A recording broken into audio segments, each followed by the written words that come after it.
my first trip to Kurdistan, and I'm not sure exactly what I expected when I got here, but it wasn't this. When I got here, there's enormous growth, there's prosperity, there's development going on everywhere, lush landscaping as you look around. The road to get here, however, was not an easy one. You might recall Saddam Hussein famously used chemical weapons and killed thousands of men and women and children right here in Kurdistan. The Barzani family have long led the Kurdish people. Masoud Barzani has long been the leader of the Kurdish people. He served 12 years as their president, but he's much more than that. He is referred to sometimes as the godfather of the Kurds. He is beloved by his people. I had the chance to sit down with him and talk about the long struggle to get where they are, the successes they've enjoyed along the way, and where they're going in the future.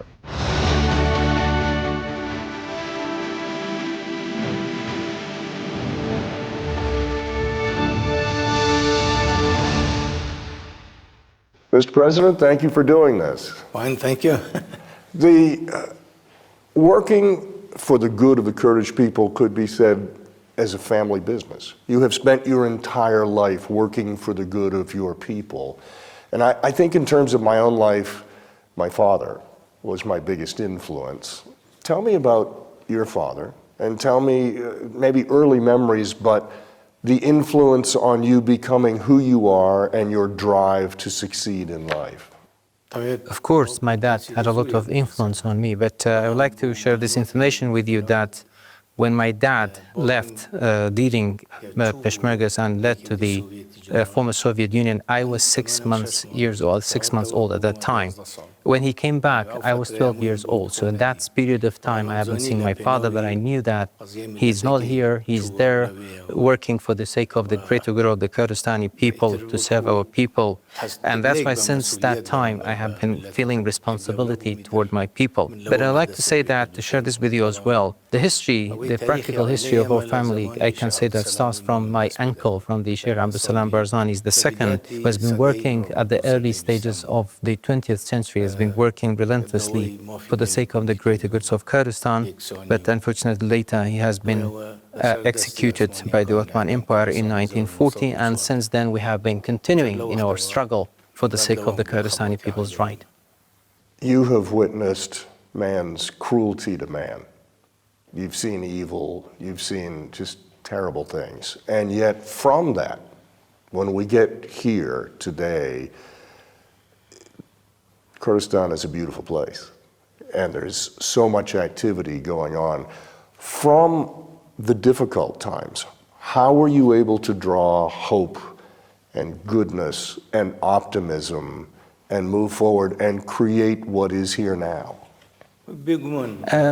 Undoubtedly, the Kurdistani people has witnessed a lot of suffering, a lot of setbacks, a lot of persecution, and it continued in the struggles for the sake of the greater good of Kurdistan. And we have seen a lot throughout this history, catastrophes, not that much far away. Look at what happened in the Anfal operation, at the chemical bombardment. But in none of these catastrophes that has befallen on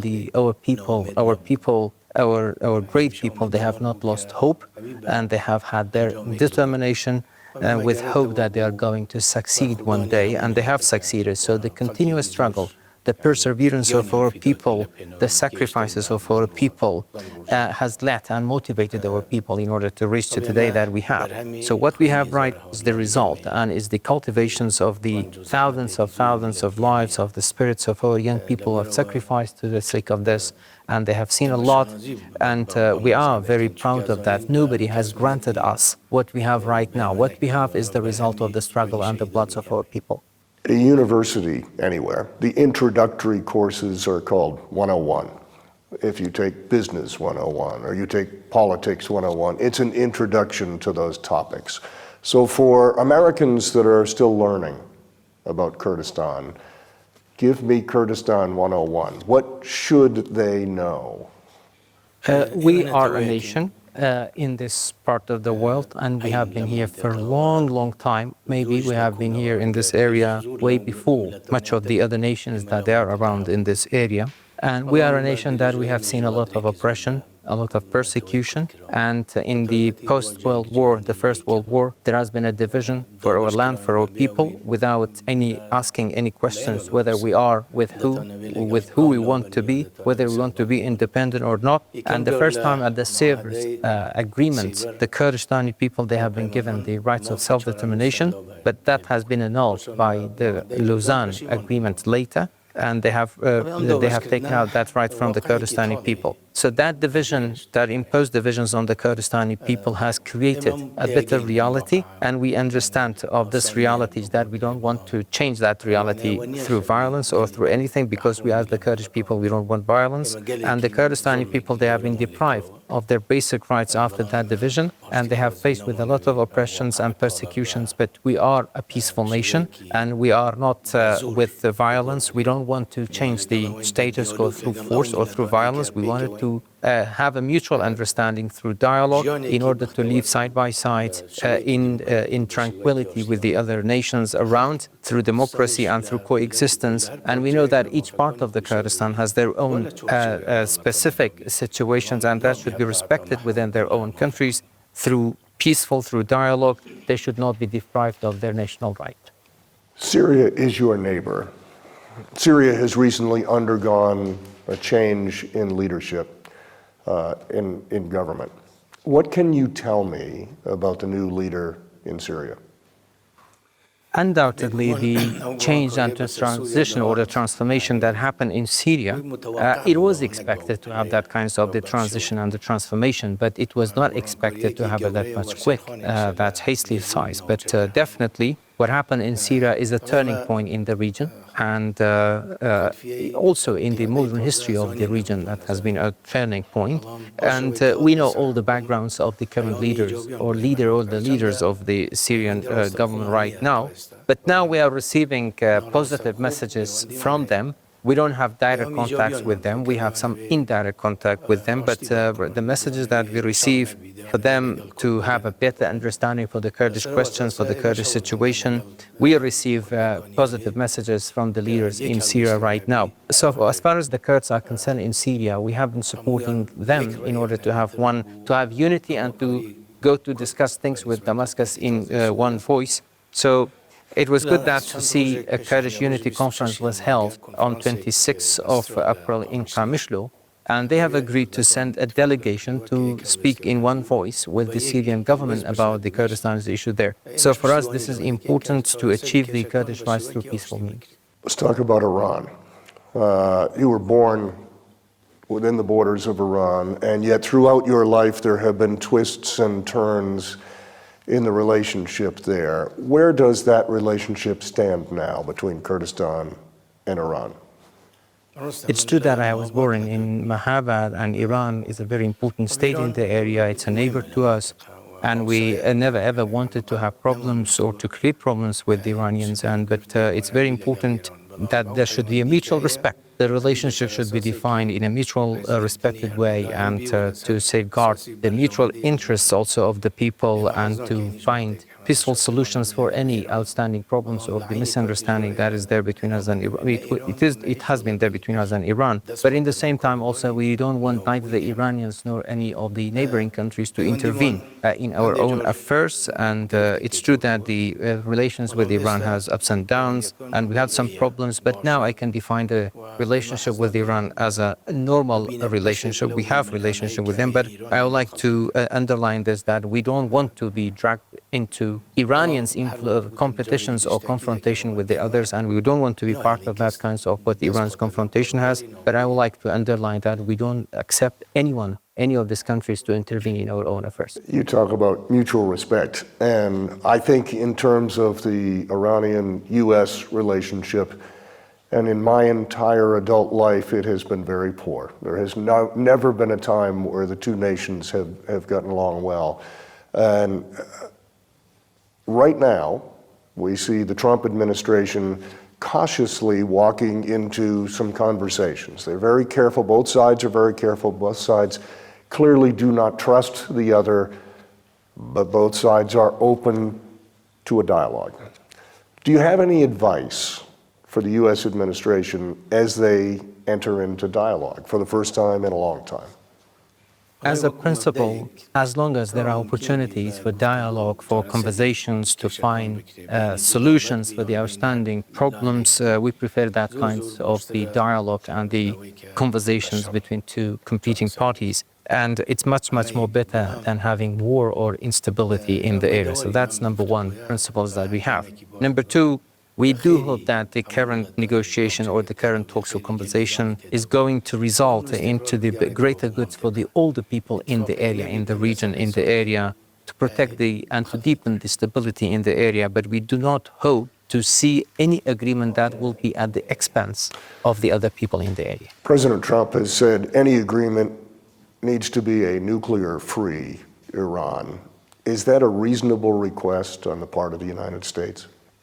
Well, as you know that recently there has been different kinds or the contradiction or controversial different types of these statements about how the agreement is going to look like, what should be accessed, what should not be accessed. But really, I'm not that much expert on the nuclear issue or the nuclear power issue, the nuclear weapon issues. But I would like to reiterate and to underline our principles that we do believe that having negotiation is very important, and it's very important also to find solutions through negotiation for the outstanding issue. But what we request is that it's not, there should not be any agreement at the expense of the others or to have a buying and selling of the others in that agreement.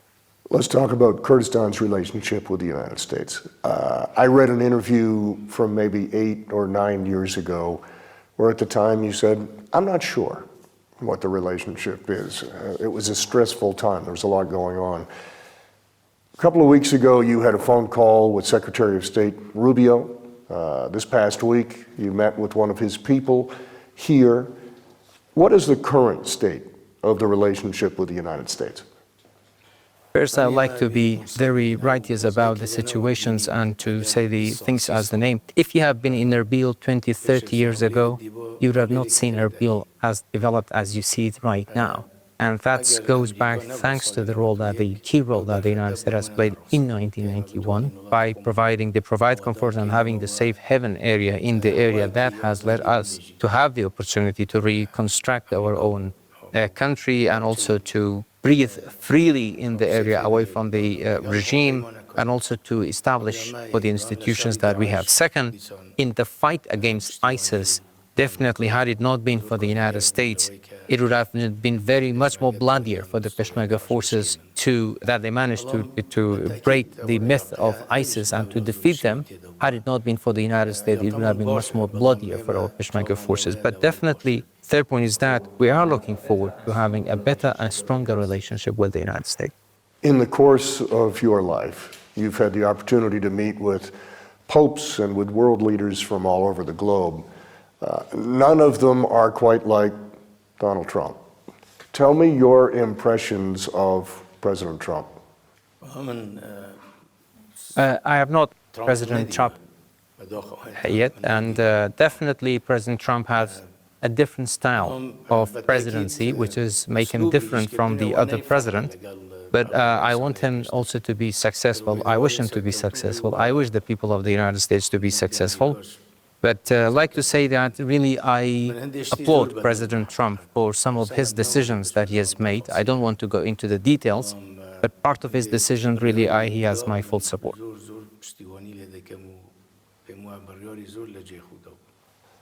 The United States, along with Qatar and Egypt, have put together a negotiating team that is trying to bring a permanent ceasefire, trying to bring peace to Gaza.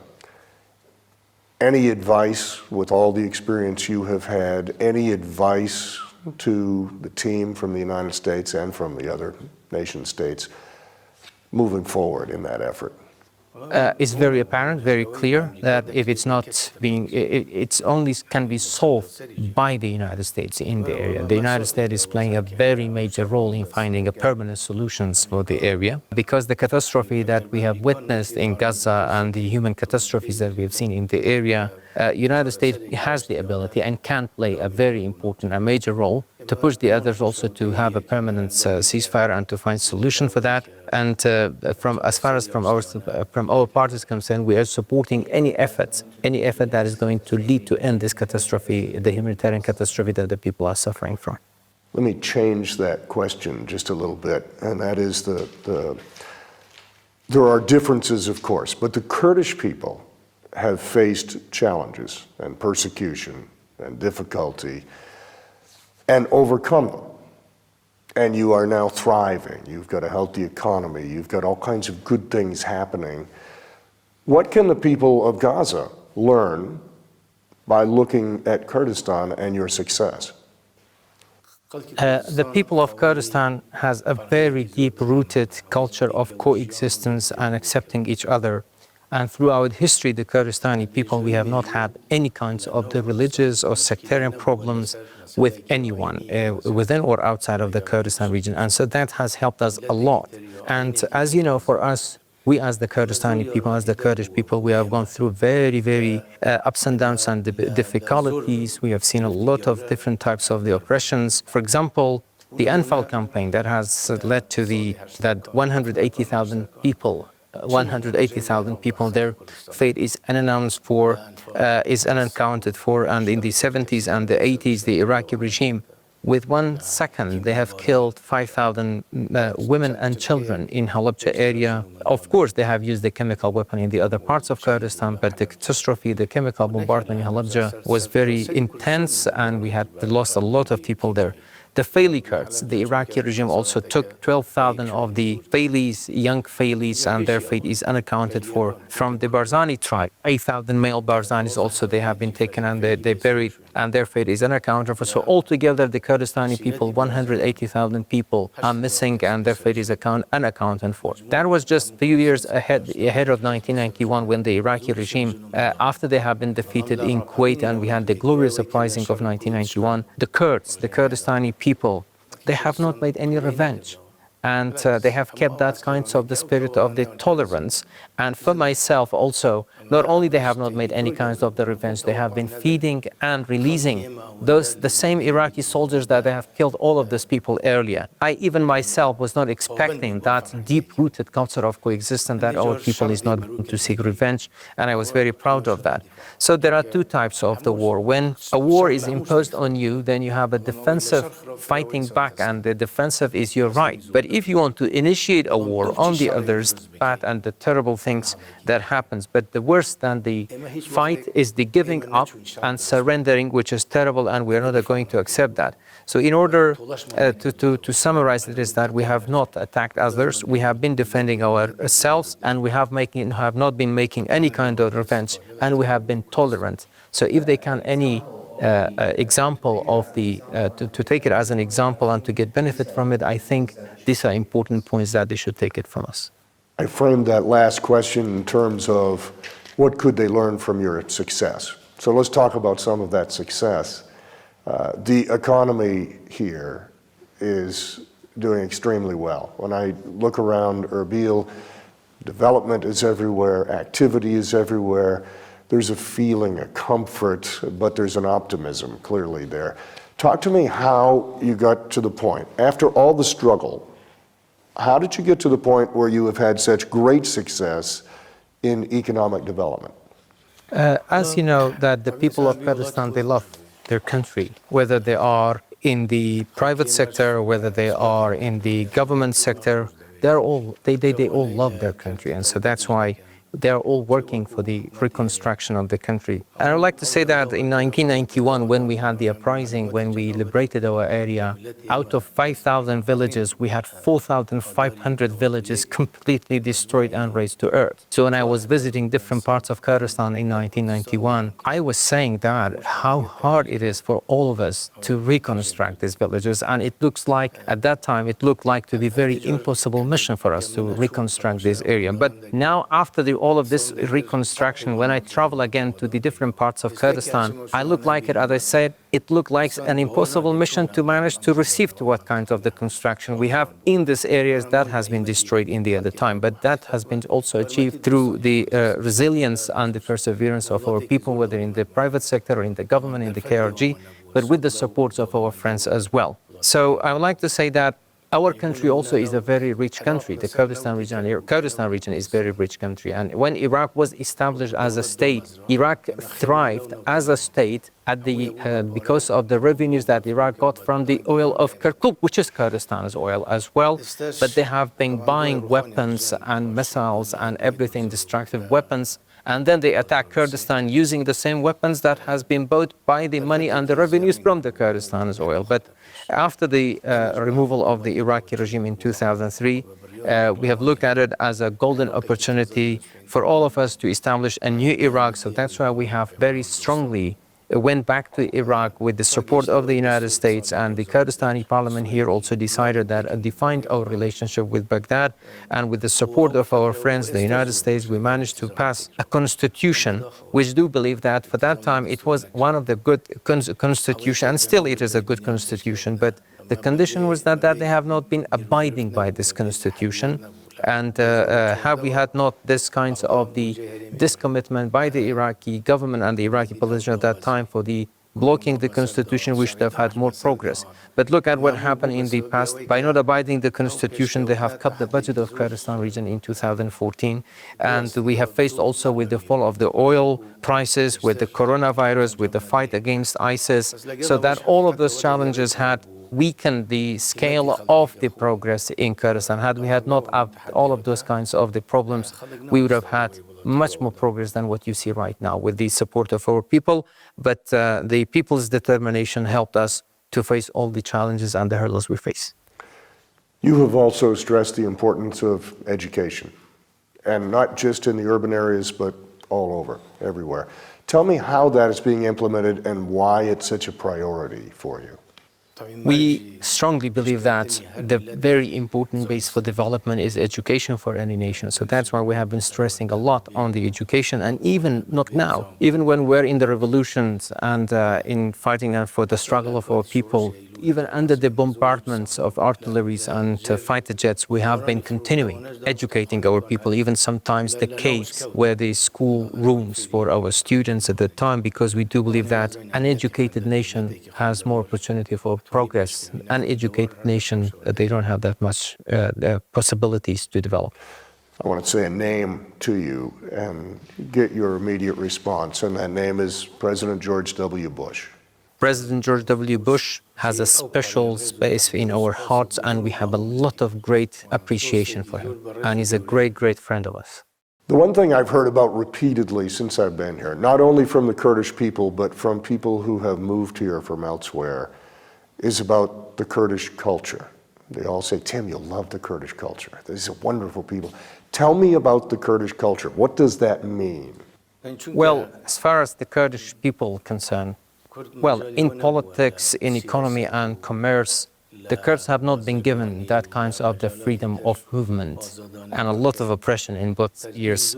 I can say that in terms of the culture, we have had that space in order to deepen and to more deepen this kind of the culture that we have. So that's why we can say that the Kurdish people managed to enrich that deep-rooted culture that the Kurdistani people are very proud of. In America, particularly in Hollywood, they love a success story. They love the underdog, someone who has to fight and scrap, but ultimately is victorious. Your story is very much that story. You have had very difficult times, very challenging times, and yet here we are in 2025, and it's great success. Looking back, it's a difficult story, but where we are now, it's a great story. The question is, where does the future go from here? Where do you hope Kurdistan is in 10 years or in 20 years? I have an unwavering belief that the self-determination is a right for the Kurdistani people also as the others. And in the end, the Kurdistani people, through peaceful means, they should have this self-determination right until maybe within 10 years, I don't know, but definitely I underline, it should not be through violence, it should not be through forceful ones, it should be through dialogue. So what I wish and to see is whether within in the next 10 years, it's next century, that the Kurdistani people, that the nation of the Kurds also to be free. Final question, and that is, human nature is, we sometimes reflect on our own being. I know you're very modest, you're very humble in your role, but you have clearly played an essential role in the development of Kurdistan and allowed this to be where it is now and move forward, allowed the circumstance that allows Kurdistan to move forward. When you reflect back on a lifetime of work, is there a certain pride, a certain satisfaction that Kurdistan is now where it is? I would like to underline that in my life, I haven't done anything that I have not believed in. So I have done everything with my belief, so that's why I don't regret anything in my life, because I have done it with my full belief.